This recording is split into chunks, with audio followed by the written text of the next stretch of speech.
From fermentation to bulk fill, multiple processes in the plasmid DNA manufacturing process can make it more daunting or complex than it has to be. Because plasmid DNA is an integral raw material for mRNA and viral vector-based therapies, its availability is key to prevent supply chain bottlenecks. The greater the demand for these therapeutics, the greater the need for a steady plasmid DNA supply. However, the progress of these therapies is at risk without the available capacity of a good manufacturing practice facility or a high-quality plasmid DNA production area. Process variability with these new molecules means more time needs to be spent to identify and optimize proper and scale-up parameters.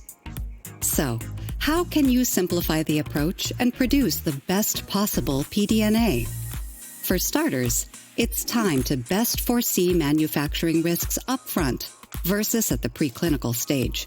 The win-win scenario of reduced overall pDNA production complexity and cost and accelerated product delivery to market are critical factors to consider, given the rising demand for high-quality plasmid DNA.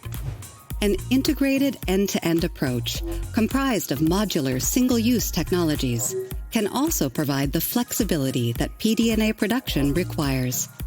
The configurable FlexFactory manufacturing process train is designed to be used in cGMP manufacturing and provides traceability and optimization by combining control, connectivity, automation, and supporting services that accelerate manufacturing.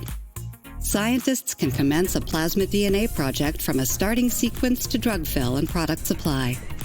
Also a win-win for R&D and manufacturing stakeholders, the FlexFactory train offers simplified logistics, on-time manufacturing capacity, performance, and operations, and low CapEx and OpEx costs.